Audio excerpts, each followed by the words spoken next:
عظیم، وعدہ توحید کے متوالوں، شمع رسالت کے پروانوں، غوث و خواجہ اور رضا کے جاننے والوں، آئیے سب سے پہلے ہم اور آپ نہایت ہی ادب اور احترام کے ساتھ اپنے اور ساری کائنات کے مرکز عقیدت جناب محمد الرسول اللہ صلی اللہ تعالیٰ علیہ وسلم کی بارگاہ بےکس پناہ میں جس طرح سے میں آپ کو پڑھاؤں، میرے ساتھ مل کر پورا مجمع بآواز بلند ہدیہ غلامی درود و سلام کے انداز میں پیش کر لیں۔ پڑھیں الصلاۃ والسلام علیک یا رسول اللہ، الصلاۃ والسلام علیک یا حبیب اللہ، الصلاۃ والسلام علیک یا نبی اللہ، وعلی آلک واصحابک یا نور اللہ، صلی اللہ تعالی علیہ وسلم۔ رب کعبہ کی بارگاہ میں دعا ہے، مولا اپنے حبیب صاحب الاولاد صلی اللہ تعالی علیہ وسلم کے صدقہ طفیل ہم تمام حاضرین اور سامعین کو تو ماہ شعبان کی برکتوں سے بھرپور مالا مال فرما۔ میرے کریم ہمیں خیر و عافیت کے ساتھ ماہ رمضان اور لیلۃ القدر نصیب فرما، اور موت آنے سے پہلے ہم غریبوں، ناتواں، کمزوروں کو ایک مرتبہ ماہ رمضان مدینے میں نصیب فرما۔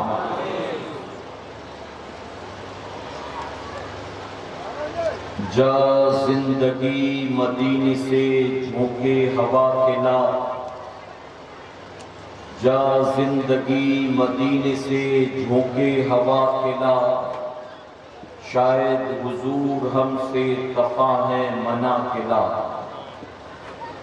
جا زندگی مدینے سے جھونکے ہوا کے لا، شاید حضور ہم سے خفا ہے منع کے لا۔ کچھ ہم بھی اپنا چہرہ و باطن سنوار لیں، کچھ ہم بھی اپنا چہرہ و باطن سنوار لیں، بو بکر سے وہ آئینے عشق و وفا کے لا، شاید حضور ہم سے خفا ہے منع کے لا۔ اور دنیا بہت ہی تنگ مسلمان پہ ہو گئی، دنیا بہت ہی تنگ مسلمان پہ ہو گئی، فاروق کے زمانے کے نقشے اٹھا کے لا، شاید حضور ہم سے خفا ہے منع کے لا۔ اور محروم کر دیا ہمیں جن سے نگاہ نے، محروم کر دیا ہمیں جن سے نگاہ نے، عثمان سے وہ زاویے شرم و حیا کے لا، عثمان سے وہ زاویے شرم و حیا کے لا، شاید حضور ہم سے خفا ہے منع کے لا۔ اور مغرب میں مارا مارا نہ پھر اے گدائے علم، مغرب میں مارا مارا نہ پھر اے گدائے علم، دروازے علی سے تو خیرات جا کے لا، دروازے علی سے تو خیرات جا کے لا، شاید حضور ہم سے خفا ہے منع کے لا، شاید حضور ہم سے خفا ہے منع کے لا۔ اور چھوڑ کے آپ کا دامن رحمت آقا ہم سے بھول ہوئی، چھوڑ کے آپ کا دامن رحمت آقا ہم سے بھول ہوئی، کھو دی اپنی قدر و قیمت آقا ہم سے بھول ہوئی۔ دنیا کے ٹھکرائے ہوئے ہیں آپ کے در پہ آئے ہوئے ہیں، دنیا کے ٹھکرائے ہوئے ہیں آپ کے در پہ آئے ہوئے ہیں، کھول دے اپنا دامن رحمت، آقا ہم سے بھول ہوئی۔ میرے پیارے آقا علیہ الصلوۃ والتسلیم کے ترجمانوں، پیغام اعلیٰ حضرت کانفرنس اور سنی اجتماع میں اس وقت ہم اور آپ حاضر ہیں۔ اللہ رب العزت کا یہ بے پناہ کرم اور احسان ہے کہ اس نے ہمیں اور آپ کو بوکارو چاس کی سرزمین پر ایک بار پھر سے کھلے میدان کے نیچے اپنا اور اپنے محبوب کا ذکر کرنے کا موقع اور توفیق عطا فرمایا۔ میرے پیارے آقا علیہ الصلوۃ والتسلیم کے پیروانوں، ہر کوئی یہ اچھی طرح سے جانتا ہے کہ ہمارا اور آپ کا 2020 کیسے گزرا۔ ایک اندیکھا، انچھوا، انجانا دشمن جسے کورونا وائرس کہتے ہیں، اس دشمن کا خطرہ اب بھی ہمارے سروں سے ٹلا نہیں۔ آپ کے یہاں تو مجھے ماسک لگائے ہوئے اتنے زیادہ لوگ نظر نہیں آئے، لیکن میں جس شہر اور جس اسٹیٹ میں رہتا ہوں وہاں آج بھی لاک ڈاؤن کی تلوار سروں پر لٹک رہی ہے۔ امیر ڈرتا ہے کہ کورونا نہ ہو جائے اور غریب ڈرتا ہے کہ لاک ڈاؤن نہ لگ جائے۔ امیر کو ڈر ہے جان کا اور غریب کو ڈر ہے اپنے کاروبار کا، اپنی روزی روٹی کا۔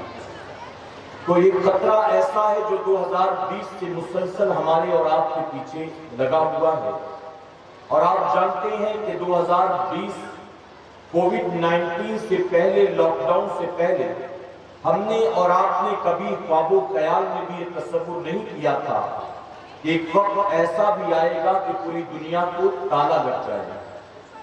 میرے پیارے آقا علیہ الصلوۃ والتسلیم کے پیروانوں، ہمارے اپنے شہر، اپنے علاقے کی مساجد پر پہرے، لوگ نماز پنجگانہ کے لیے مسجد میں آ جا نہیں سکتے، نماز جمعہ کی اجازت نہیں، 5 آدمی سے زیادہ اللہ کے گھر میں لوگ جمع نہیں ہو سکتے۔ یہ تو اپنے ملک کی بات ہے۔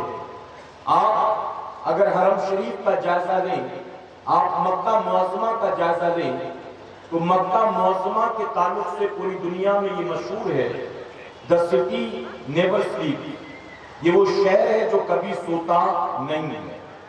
جن حضرات نے حج یا عمرہ کیا ہے وہ جانتے ہیں کہ مکہ شریف میں رات کے 3 بج رہے ہوں یا دوپہر کے 12 بج رہے ہوں، دن رات ایک جیسا اجالا ہوا کرتا ہے، اور وہاں رات بھی رات معلوم نہیں دیتی، بلکہ ہر طرف چہل پہل ہوتی ہے۔ خانہ کعبہ کا طواف 2000 لوگ کر رہے ہوں، ابھی وہ طواف سے فارغ نہیں ہوتے کہ 50 آدمیوں کا قافلہ کہیں اور سے آتا ہے، 70 آدمیوں کا جتھا کہیں اور سے آتا ہے، کوئی انڈونیشیا سے چلا آ رہا ہے، کوئی انڈیا سے چلا آ رہا ہے، کوئی سری لنکا سے چلا آ رہا ہے، کوئی عراق سے چلا آ رہا ہے۔ مسلسل خانہ کعبہ کے طواف کا سلسلہ جاری رہتا ہے، اور حرم شریف کے دروازے 24 گھنٹے آنے جانے والوں کے لیے کھلے رہتے ہیں۔ کیا کبھی آپ نے سوچا تھا کہ اس حرم شریف کے دروازے پر بھی پہرے ہوں گے اور خانہ کعبہ کے طواف سے بھی لوگوں کو روک دیا جائے گا؟ آج بھی حجر اسود کا بوسہ لینے کی اجازت نہیں۔ آج بھی ہمارے ملک سے عمرہ کے لیے کوئی جانا چاہے تو پرمیشن نہیں ہے، اور جن ملکوں سے اجازت ملی ہے ان آنے والوں کی قطاریں دیکھیں۔ پہلے لوگ اپنی مرضی سے آتے تھے، جاتے تھے، کوئی پابندی، کوئی روک ٹوک نہیں تھی، لیکن اب گورنمنٹ کی طرف سے اتنی لمبی لائن لگا دی گئی ہے کہ حرم شریف میں داخل ہونے کے لیے گھنٹوں لگتے ہیں۔ میرے پیارے آقا علیہ الصلوۃ والتسلیم کے پیروانوں، مسجد نبوی شریف کے دروازے بند کر دیے گئے، آنے جانے والوں پر پابندی لگا دی گئی۔ آپ بتائیں، آپ نے 2020 سے پہلے، کووڈ-19 کے ماحول سے پہلے کبھی یہ سوچا تھا کہ ایک اندیکھا، انچھوا دشمن ایسا بھی آئے گا کہ جو پوری دنیا کو روک دے گا، پوری دنیا پر پابندی اور پہرے لگا دے گا۔ اور میرے پیارے آقا کے پیروانوں، آپ دیکھیں یہ وائرس کیسا ہے، وہ جو وقت کے بڑے بڑے فرعون تھے آج کے دور کے، جو وقت کے بڑے بڑے نمرود و ظالم و جابر تھے آج کے دور کے، جنہوں نے سیریا پر بمباریاں کی، جنہوں نے عراق پر بمباریاں کی، جنہوں نے لیبیا پر بمباریاں کی، جنہوں نے مسلمانوں کو چن چن کر موت کے گھاٹ اتارا، وہ جو سپر پاور بنے بیٹھے تھے، اس ہم دیکھے وائرس نے انہیں بھی ان کی اوقات یاد دلا دی۔ اور دنیا کے جو سپر پاور بنے بیٹھے تھے، اس وائرس کے ذریعے ان کو پتا چل گیا کہ وہ سپر پاور نہیں ہے، حقیقت میں سپر پاور ہے تو صرف میرے رب کی ذات ہے۔ اور اس رب کے سامنے سب سپر پاور تو ہو سکتے ہیں، لیکن سپر پاور کوئی نہیں ہو سکتا۔ میرے پیارے آقا کے پیروانوں، اب جو اصل بات عرض کرنا مقصد، اس وائرس کی وجہ سے پوری دنیا میں کروڑوں لوگ بیمار ہوئے اور لاکھوں لوگ موت کے گھاٹ اترے، جانتے ہیں نا، لاکھوں لوگ۔ اور مرنے والوں میں عام آدمی نہیں، بلکہ اس مرض سے علاج کے لیے مریض جس ڈاکٹر کے پاس جاتا ہے، پوری دنیا میں ہزاروں ڈاکٹر، نرس اور ہاسپٹل کے اسٹاف بھی اس مرض کے شکار ہوئے، اور ان میں سینکڑوں ہیں جو موت کے گھاٹ میں اتر گئے۔ لاکھوں لوگ اس وائرس کی وجہ سے دنیا میں مر چکے۔ ہم کل بھی زندہ تھے اور آج بھی زندہ، اور اس کورونا کے ماحول میں کورونا ہونا تو درکنار، ہمیں کبھی فیور بھی نہیں ہوا، سردی بھی نہیں ہوئی، زکام بھی نہیں ہوا، اور اللہ تبارک تعالیٰ نے ہمیں بچائے رکھا۔ تو یاد رکھنا مسلمانوں، یہ ماسک کی بدولت نہیں ہے، یہ سینیٹائزر کی بدولت نہیں ہے، یہ گورنمنٹ کی پالیسی کی بدولت نہیں ہے، یہ سوشل ڈسٹینسنگ کی وجہ سے نہیں ہے، یہ WHO کی وجہ سے نہیں ہے۔ اگر ہم کل بھی بچے تھے اور آج بھی بچے ہیں تو اس میں اپنا کمال نہیں ہے، بلکہ اس میں صرف میرے مولا کا کرم کہ اس نے کل بھی حفاظت کی تھی، اور آج بھی اسی رب نے ہمیں اور آپ کو بچائے رکھا۔ اب بتائیے، ایسے ماحول میں جس رب نے ہماری اور آپ کی حفاظت کی، کیا اب بھی اس رب سے بغاوت کرنی چاہیے؟ اب بھی اس رب کی نافرمانی کرنی چاہیے؟ کیا اب بھی اللہ نے جن باتوں کا حکم دیا ہے اس کو چھوڑ کر اپنی مرضی کے مطابق زندگی گزارنا چاہیے؟ آپ جانتے ہیں ہماری قوم کے بہت سے نوجوان آوارہ گردی کر رہے تھے، انہیں کورونا نہیں ہوا، اور وہ بوڑھے جو گھر کے باہر کہیں آتے جاتے نہیں تھے، بند کمرے میں بیٹھے بٹھائے انہیں کورونا ہو گیا۔ آخر وجہ کیا تھی؟ تو میرے پیارے آقا کے پیروانوں، ماننا پڑے گا کہ جن کے مقدر میں مرض لکھا تھا وہ بند کمروں میں بھی محفوظ نہ رہ سکے، اور جن کی حفاظت میرے رب نے کرنا تھا وہ بازاروں میں گھومتے رہے اور اللہ نے ان کی حفاظت فرمایا۔ ایک بزرگ بازار کے آخری کونے میں بیٹھ کر کوئی چیز بیچا کرتے تھے، ایک نوجوان کو اتفاق سے اسی چیز کی ضرورت پیش آئی، وہ بازار میں آیا، تلاش کرتے کرتے تھک گیا، کہیں وہ چیز نہیں ملی۔ کسی نے پتہ بتایا کہ آخری کونے میں جاؤ، تمہیں ایک بابا ملیں گے، ان کے پاس تمہاری ضرورت کا سامان مل جائے گا۔ توجہ ہے نا آپ کی؟ اب وہ نوجوان چونکہ اسے لینا تھا، وہ تلاش کرتا ہوا بزرگ کے پاس گیا تو دیکھا واقعی جو چاہیے تھا ان کے پاس موجود تھا۔ اس نے سودا کیا، مان لیے، پیسے دیے، اور دینے کے بعد جب جانے لگا تو کہا بابا ایک سوال پوچھوں اگر آپ ناراض نہ ہو؟ بزرگ نے کہا بتاؤ کیا سوال؟